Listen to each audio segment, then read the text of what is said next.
Do I want people to go out and kill Christians on my behalf? No. No. Hate them, yes. Kill them when the time is right.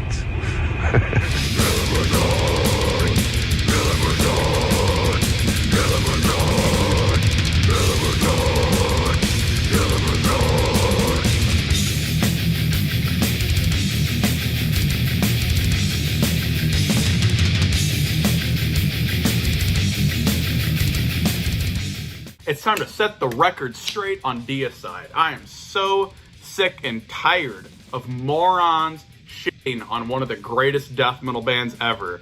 In fact, I want to give a big thank you to Justin Horville, J-Dog, who in the interim of me being gone from YouTube has been shilling and posting non-stop propaganda of Deicide, and I love that. And I love these boys even before he started convincing all you idiots that they're actually good. But you know what? There's just not enough Deicide shilling. It's time to convince even more people why they're awesome. But of course, all you morons want to complain about the lyrics. They're so stupid and over the top. Oh, it's how much he hates God. But these same people will never complain about their autistic black metal bands where all the lyrics are the same damn thing. Or they don't want to complain about Iron Maiden's nerdy lyrics, or look at Judas Priest songs. Every song's about sucking dick. So it's time to convince all you metal peckins why Deicide is one of the most consistent death metal bands and have touchstone albums of the genre. What's the purpose of the band? To create the most evilest music and to gain entrance into the seven gates of hell. I am evil. I'm the Deicide and I give a Lord no more reasons. I will give a world in another form. Now, as many of you may know, Deicide was originally called Amon, but they were afraid of a possible lawsuit with King Diamond because he had that song on Conspiracy and them referring to the House of Amon. And that was Roadrunner Records. They were like, hey, King Diamond's got a song here that has Yeah, they brought that up, and I was like, I was looking at changing the name anyway. I wasn't really a fan of it, and then you know, when I came up with the, calling the band Deicide, I felt that was like perfectly, it fit everything we were doing. But these boys pretty much set the standard for what is OSDM, original style death metal, in Tampa Bay, Florida, the good old Morrisound studios they recorded in. They showed that all you need for good death metal is not being the most brutal, the most technical. All you need are some thrashy, hardcore, grinding riffs and catchy songs. Now our main man, our boy Glen Benton, the boy that played bass and did some of the most deep growling vocals of death metal. When Judgment Day comes, just look for me, because I'll be standing on the biggest pile of dead Christians holding your Christ decapitated heads. You'll find me there. And then you have Steve Asheim playing the drums and apparently writing most of the music. The Hoffman brothers themselves playing guitar, finishing this classic lineup of Deicide. Now, how did these young brash heads get signed to such a big label like Roadrunner right out the gate? Well, Glen Benton just decided to show up at their office, drop a demo tape on the table, and say, sign us, asshole. And it worked. And this is a seminal death metal album, the first Deicide album. You have classic songs all over it, like Dead by Dawn, inspired by the Evil Dead movies that Sam Raimi did. And what's funny is that Glenn had actually wrote this on acoustic guitar while watching the Beverly Hillbillies on TV, like a goddamn Florida man hick. And the song even goes as far to be completely groundbreaking, showing that Glenn not only had his deep bear growls, but he also could do black metal vocals that he'd layer on top of itself. I have a few different ranges in that. I got my highs, and I got my mid, and I have the angry man voice, and then I got my low, and so I jump back and forth between the different ranges.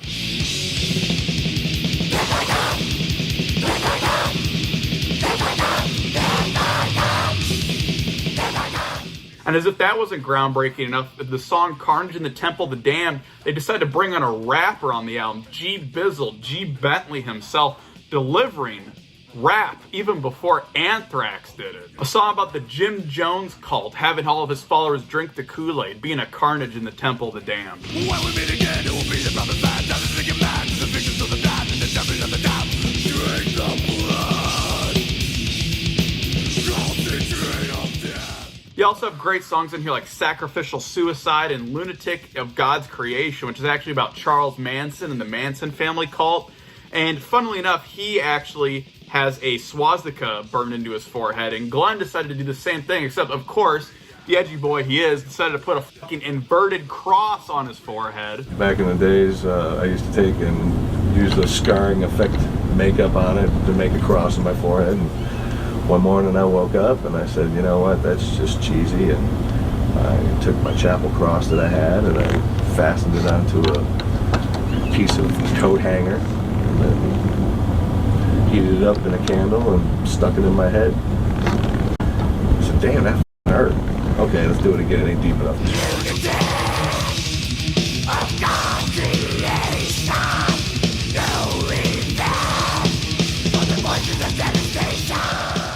It's just full of funny classics. I love the song titled Crucifixation. That shit's funny. But this album still blows my mind to this day. And I love how their entire philosophy through this entire catalog is keep it simple, stupid. You're not Cannibal Corpse trying to be something that they're not, being technical death metal. And speaking of Cannibal Corpse, Glen around this time was actually featured on one of the greatest death metal albums ever, Butchered at Birth, on the song Vomit the Soul.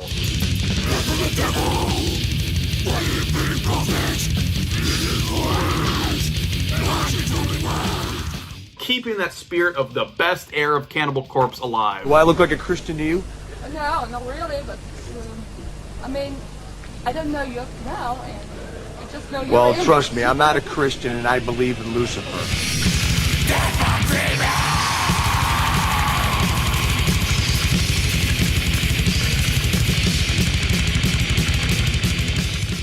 Despite all the quick success of the first album, they actually upped the game with this one. They went balls deep in the technical territory. Not as crazy as some technical death metal that just gets awful like Brain Drill or Cynic or something, but I mean, they really dipped their toes in this shit. They can't even replicate any of these songs live. The Hoffmans had trouble playing it live, and they would always come up with some excuse of why they couldn't. It was always someone else's fault. It was always the amp's fault. So whenever we tried playing those songs, it was a train wreck. With songs like the opening track, the Caw Demon, or the Cocoa Puff Demon, or whatever the hell it's called. I mean, this is like unbelievably chaotic beginning to end, and yet still somehow really catchy. Also, I heard that Satan's Bomb, the Caco Daemon, the first song on the new album, is about your son and his life so far and so on. That song is basically, I wrote the first verse before he was even born. I wrote the last verse after he was born.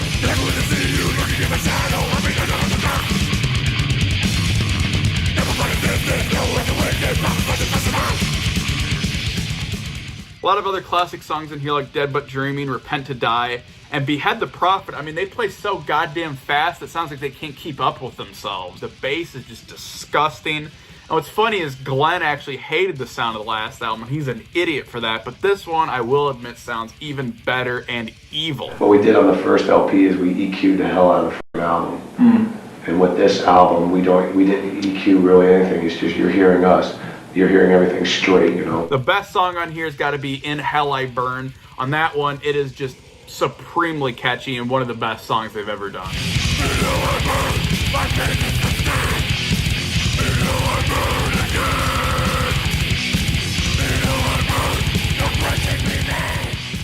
This one is beloved by the fans, widely considered the best. Hell, I'd even say it's the best.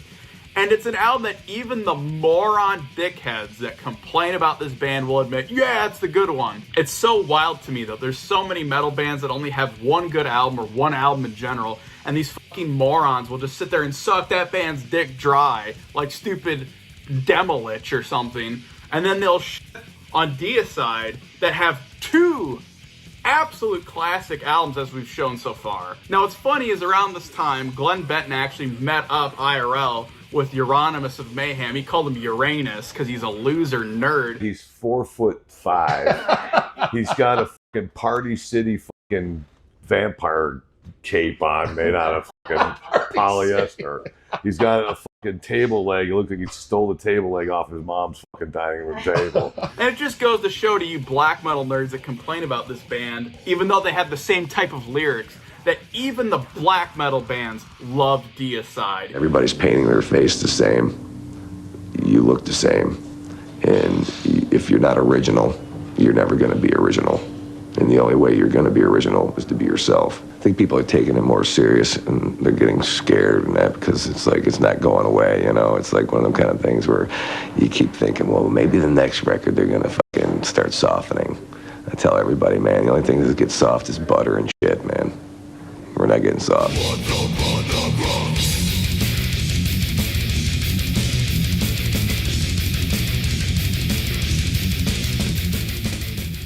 I've had like faxes sent from them telling me that they were going to kill me and everything else, extinguish my life, and it's really, I mean, it's so stupid, it's absurd, man. You can't even believe it. I laugh at them. It's just, if you're going to kill me, I'm up there for an hour on stage. You've got every opportunity in the world to kill me right there. Now at this time, the band was just getting way too much attention. There was bomb threats, they were getting blacklisted, they were getting protested, and they had an actual bomb go off at a show in Stockholm, and the band just kept playing. Was it any serious or just a little bomb or? It blew a fucking hole in the wall. Wall? Yeah, they tried to take the wall down. Yeah, Fucked it wasn't small. It wasn't no firecrackers, man. It was fucking bomb. TNT. And as if that wasn't enough, they decided to piss off animal lovers and vegans by having real animal gore on stage. Somebody actually thought that this mannequin that we disassembled on stage was actually an actual person, and the sheriff's department showed up the next day and tested this meat to see if it, you know, Human who it meat? belonged to. And that's why when we did things like that, I always kept my receipts for the butcher store. Because, you know, it's always, you know, it's crazy. And then, of course, Glenn had to go and shoot squirrels and talk about how he loved killing rodents. But if people want to interpret me and who I am as evil, I can live with that, yeah. What about torturing animals? I enjoy it. But this did not stop them from having an onslaught with this album. Basically, it is the rain and blood of their discography. The shortest album, super fast, to the point, simple, and catchy and straightforward. Everything that they are the best at. What's annoying, though, is that this album was actually originally tracked at 22 minutes when Steve did the drumming for it. And he decided, you know, this is just too short, so let's slow it down and make it 28 minutes. Hey, jackass, maybe write another song and keep it as fast as it is. Now, the album art looks like Jesus crucified under some morgue bed sheets, and it looks like a period stain. They actually had an original artwork where it was the same type of thing, but way more gory, but that just looks too stupid and over the top, and they had that actually banned. Now, as many of you may have noticed already, Glenn's guttural vocals starting to get a little deeper at this point because his tonsils were actually infected and rotting in his throat. I had them removed, courtesy of Roadrunner. They paid for it to have the procedure done. And Thanks, Monty. 2.5 weeks later, I went to Europe for a tour. I wasn't even healed yet, and I just did nothing but destroy my throat. And that's why I sound the way I do today. Another noteworthy thing is the title track and Trick or Betrayed actually have little audio snippets from one of my favorite movies, the Martin Scorsese depiction of the Passion of the Christ, known as The Last Temptation of Christ. But of course they messed the audio to make it sound way creepier and darker. I'm not the Messiah. No. No, you're not. What's funny is in the song Trick or Betrayed, he literally says, rip up their Bible before it's too late.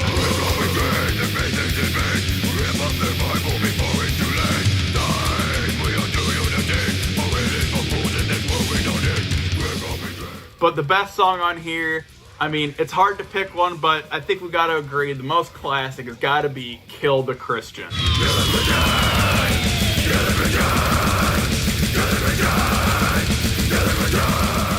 It gets a little weak towards the end with some filler tracks, but it's still one of their strongest, and it's an absolute classic.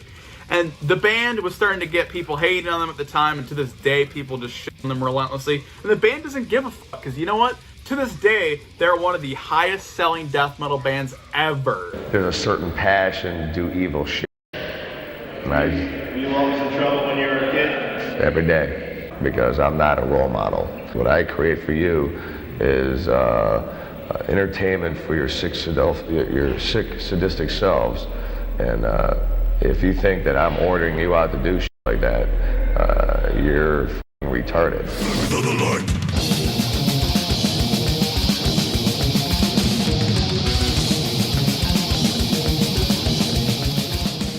Now, this album was apparently dedicated to one of Glen Benton's friends that died around the time. My best friend, Vinny Civitano, from the drummer Demolition Hammer, died. Oh, it was about, you said a friend in there. I didn't know it was about him, though. Yeah, that record, I wrote that record all about, you know, like Blame It on God. I mean, that song is directly about, you know, who I blame for taking him away from us, you know. All the riffs seem to be kind of more in a black metal style, but Deicide did it well. The production actually sounds a little bit more on the thinner side, and all the riffs tend to be more tremolo heavy, so it almost just kind of sounds like a Mystifier album. You got some great songs in here like Bastard Christ, Blame It on God, which is a funny song title. To me, the best song has got to be I Am No One, which is groovy and catchy with a super blasphemous chorus. Forgive the Savior, forget about me. Loving for heaven, build kingdoms of greed. Pouring redemptor and bezel away. And with the final song, Father Baker's, Glen is actually going into deep personal detail about why he hates religion, because he feels like it is super manipulative and controlling, and in some cases dangerous to kids, and it was in his life. And I grew up watching this person brainwashed and that person brainwashed by religion, and I just have a great distaste for it. Like that priest just getting killed in prison. And I think they should have just toasted his ass the day they caught him. That priest, he molested like 128 kids. Somebody, I guess his cellmate killed him. They were on the news looking for pity. Another back, another death. Believe in God, he'll beat me to death. Work to earn your keep. No time to sleep. You better know the Bible. Now, for years, Glen had said that when he turned 33, he was going to kill himself to mirror Jesus dying at the age of 33. And that time came around after Serpents of the Light, and of course he didn't kill himself. That was just a bunch of stupid drunk talk as kids, man. You know what I mean? And what it was, we were talking, you know, the whole conversation about Jesus being 33 and all this shit. So it was said out of jest, but this writer took it to fucking heart. Now, if he had killed himself, all the people that complain about Deicide, every single last one of them, would be sucking off this band and calling them legendary. Just like all the losers that think Mayhem was one of the best and most profound bands ever because everyone in the band is fucking dead. Just remember, all your favorite black metal autistic bands love Deicide. So I highly recommend Serpents of the Light, especially to all you little black metal nerds. But I have no intentions on leaving tomorrow, so guess what?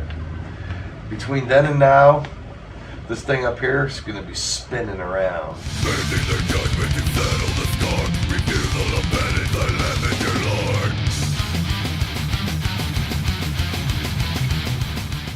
Now, this is pretty much considered the dark age of the band with Insineratehymn or whatever the hell it's called. To me, it's overall still pretty good. I don't think it's that bad. You got songs like Bible Bashers on here, which is an all-time classic.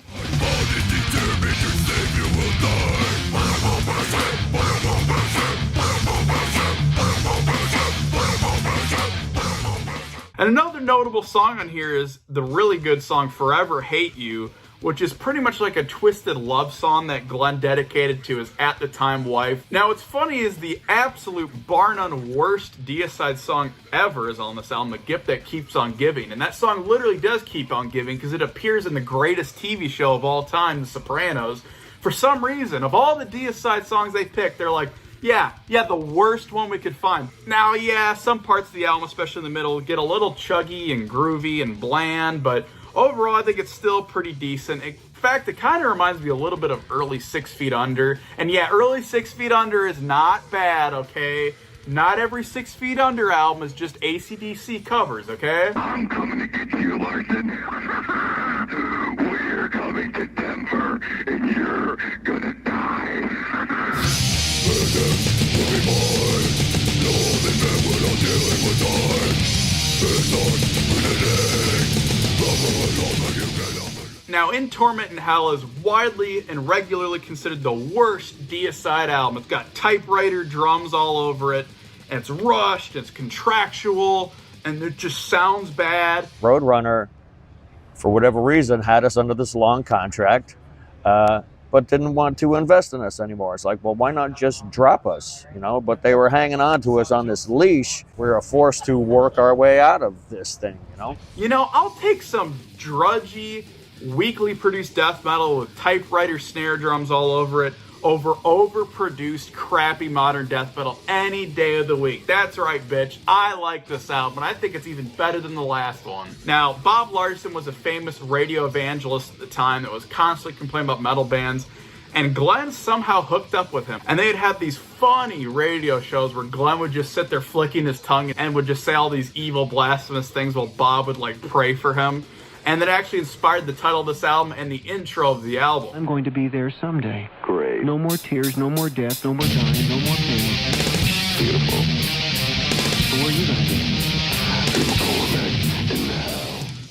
classics on here like Christ Don't Care, which is a funny title, Let It Be Done, and Child of God. And you know what, that song Let It Be Done, the band actually kind of sounds a little bit like Cannibal Corpse at the time, and he sounds a little bit like, you know, George Cat Grinder Fisher.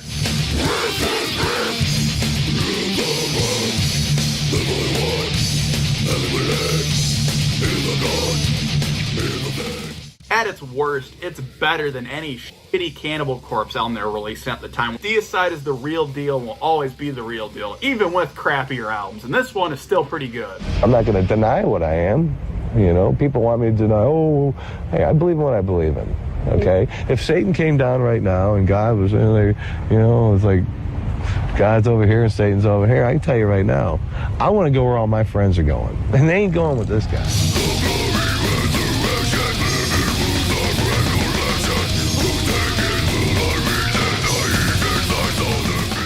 To me, this one has such great riffs, catchy songs, and it has an amazing production because they signed to Earache Records at the time that are always known for giving death metal bands a real good sound. Funny, though, that they've signed to the one label that every death metal band absolutely has nothing good to say about. It was the first record away from Roadrunner, so we had this sense of freedom, and Earache was enthusiastic about signing us and offered us money and a good budget to do a record with. So it was like, okay, we're back in business. This is considered a bit of a comeback at the time because the past couple albums were, you know, not as great. But it got so much attention at the time that critics that were moronic in the early 2000s and late 90s, they were, you know, they were just not down with the D. They're not down with the size. They just complained endlessly, and beginning this lengthy era of time where people would nonstop bitch about this band acting like they were a complete joke. And they also had their first music video with the title track with Glenn riding around on motorcycles. And then, of course, you have one of the classics on here, Fuck Your God, which is super catchy, very messy at points, but was on an infamous playlist of songs used to torture prisoners of war during the Iraq War.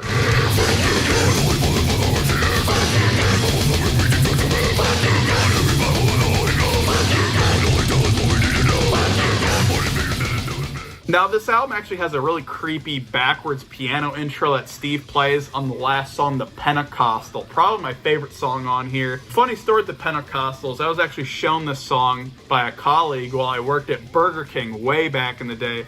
And super late, every other shift, the Pentecostals would always show up in droves, 20 of them at a time when there was no one else there, and we'd just get swamped as we're trying to close down. And every single time my coworker was like, "Fuck the Pentecostals," and would bring up lyrics from the song.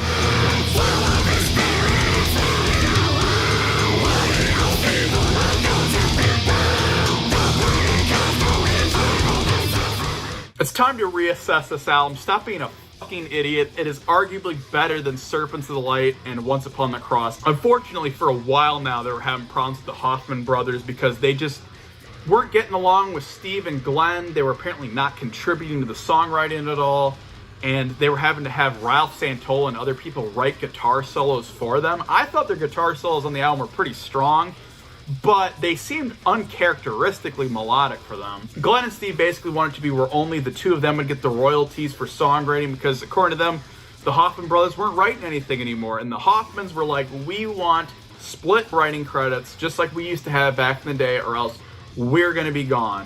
But they said that they didn't quit the band, even though they literally quit the band. The way they conducted themselves was unprofessional and brought a black eye to, you know, me and Steve, which we didn't deserve it because we were doing all the work. Yeah.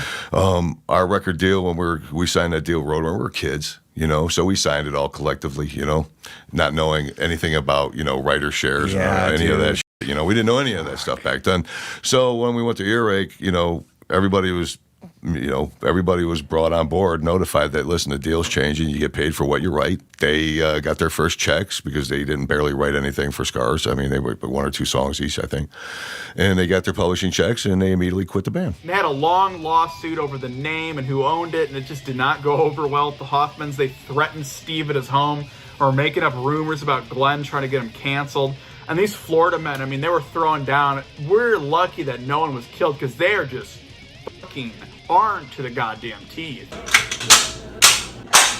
What's interesting though is that the quality and style remains most of the same even with the Hoffman brothers gone. So Who's to say how much they actually did write? But even Jack Owen, who had come in later, he said that he left the band because Steve was trying to steal his writing credits. I think the new album is killer. I mean, I think it sounds like everybody, stepped up their game a lot. I think the songs are better, the playing's better, the singing's better, the production's better. It's fast. It's a lot more aggressive than a lot of 19-year-old, black metal bands that are just starting out.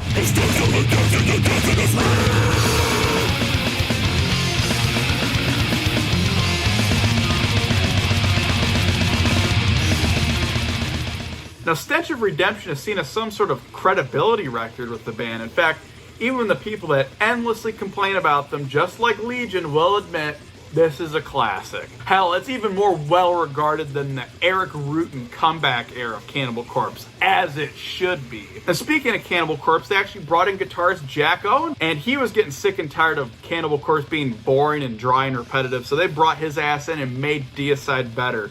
They also brought in Ralph Santolla, who was actually helping write guitar solos for the Hoffman brothers for a while, who is actually a Catholic. I believe in God, and I believe a lot of things about Jesus, but I actively disbelieve a lot of the things about organized Christianity. This album has amazing solos all over it, great riffs, catchy songs, and introducing a lot more melodic elements. You got some great songs in here like Crucified for the Innocents, which is really different for them, and super technical in parts.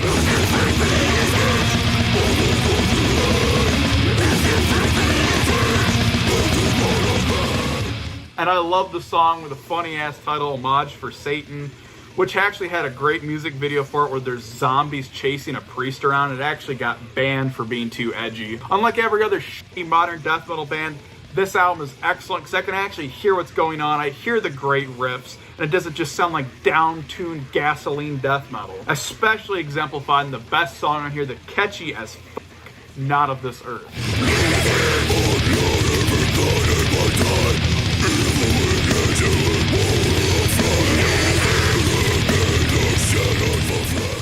Everyone thought this was going to be a complete disaster without the Hoffman brothers, but they really proved themselves. This is a standout death metal 2000s classic. All around Florida at the time, everywhere. Even in the non-death metal areas, there were stickers, ads, flyers, everything saying Glen Benton for president. I guess somebody at Earache. I don't know anything about that. I really don't know.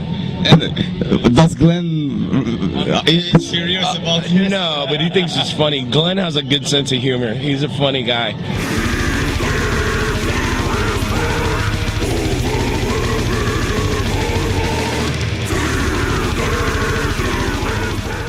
Now, many people will notice that parts of this album are a little slower. Hell, the album is the longest album they've ever done by far. And it's one of the least liked too, but why?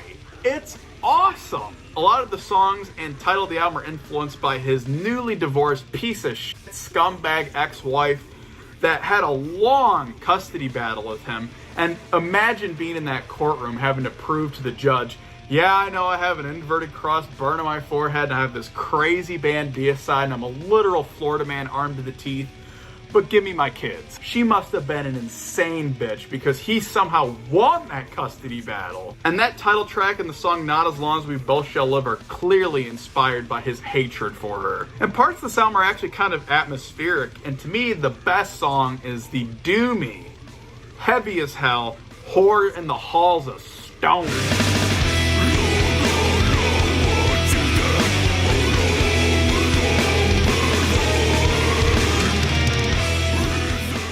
You're a complete fucking loser if you don't like this album. You probably cover your eyes when you see the album cover. Do you still feel like your war against Christianity is going on well and you will continue for a long time? I don't have a war with anybody, man. I just write what I write, you know. Yeah. So if you take it as a war, fine. But I know where I stand. I don't like Christianity, and I don't believe in any of that crap. So I just write what makes sense. What everybody's already thought.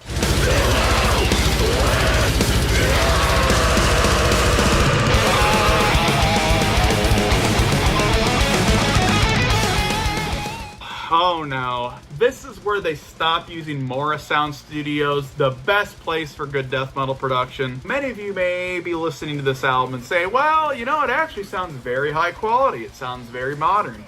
To these ears, though, I am not a big fan at all of that overproduced nuclear blast style production where they make everything sound too clean and too poppy.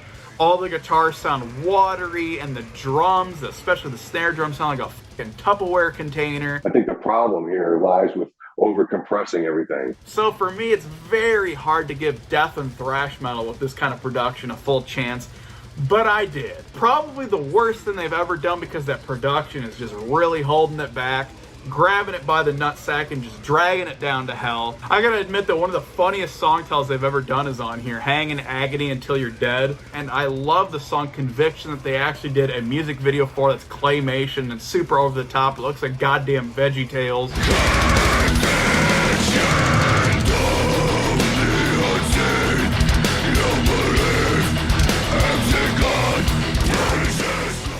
Still consistent and decent material here. They never get bad, okay guys? Unfortunately, around this time though, they lost their boy Ralph Santolla, and then shortly after this he would actually have a heart attack, so we'd never get a good reunion from him. And they're probably never going to get a reunion from the Hoffman brothers, because Glenn said if he ever sees them again, he's going to shoot them on sight. What can we expect from Deicide in the future? Albums, touring? Well, I would expect the same thing you've been getting for all these years. Nothing less.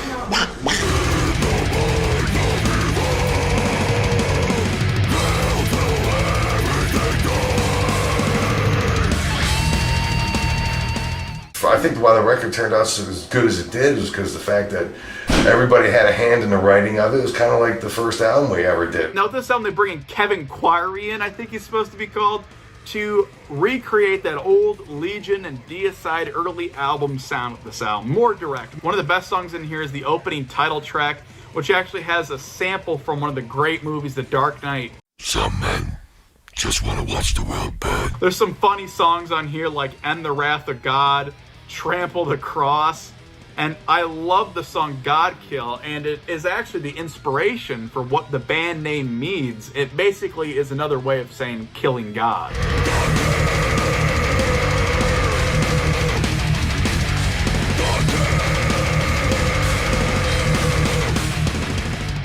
Jack left because he felt like Steve was stealing his writing credits. Jack had wrote a couple songs, and when I had Steve go back and reproduce all their songs, he turned Jack's two songs into one good song. And Jack came in the room. We were listening to it, and Jack made a comment that that's not the way he wrote it. And me being a smart ass and not proud of it or anything, but I said, well, it is now. And Jack turned around and walked out, and I think that was pretty much it. And speaking of writing credits, they're actually breaking down specifically who wrote what around this time on every single song. And interestingly, Steve, who's always said to be the primary songwriter, barely writes anything throughout the rest of their discography. If I have to write all the music to keep this thing going, then let's get to work, because it's cool. I like it. I'll keep it going, yeah. And it's the same thing every 2 years. So do you want to keep going? Yeah, so do another record.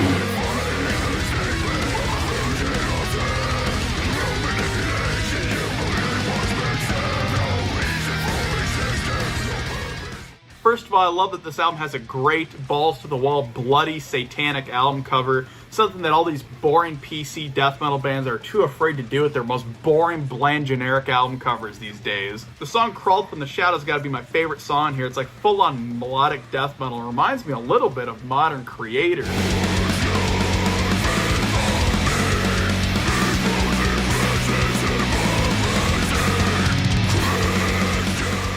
What's annoying with this album, though, is that it feels like all the good songs are in the first half and all the more middling and crappy songs in the second half, so it's extremely front-loaded on here, making it a slightly bit of a mixed bag, but still pretty decent overall. I do this because I just love rubbing salt in the wounds. It's like they're all sitting on the edge of their seats waiting for me to go, I quit, or I retire, or, they're waiting for that, and that's what's keeping me going, because I'm not going to give them that satisfaction. When I go, it'll be on my terms.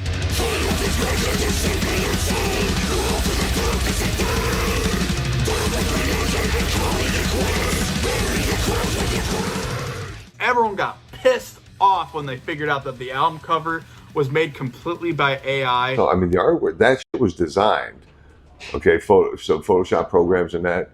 And like I said, but it was just cleaned up with the AI and that. And it's like, the fact that it pissed everybody off, it was beautiful. In fact, he should go farther. He should have all the songs written by AI too. He should have all of it recorded by AI. And all these people will literally shit on this album and disregard it completely without listening to a single note of it. Because if they bothered to listen to it, they'd realize that this is very much old school Deicide, and it is the strongest thing that this band has done in years. It opens with such a great song and great song title too, From Unknown Heights You Shall Fall, Bury the Cross with Your Christ, and Woke by God.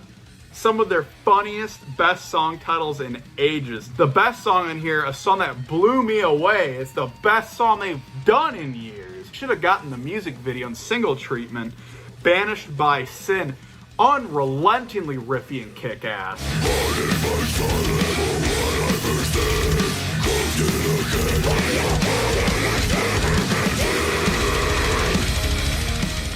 Thankfully, we're going up on such a strong note. Imagine being so stupid you don't listen to this great album because of an AI album cover. You know, he should take it one step further and piss everyone off. He should just become a Christian and then make all the songs and album titles Christian. But hell, knowing Deicide and Glen Benton, if he ever became Christian, he would still be making the albums and songs exactly the same as he always has. If God exists and you're at the pearly gates right in front of him, what do you say?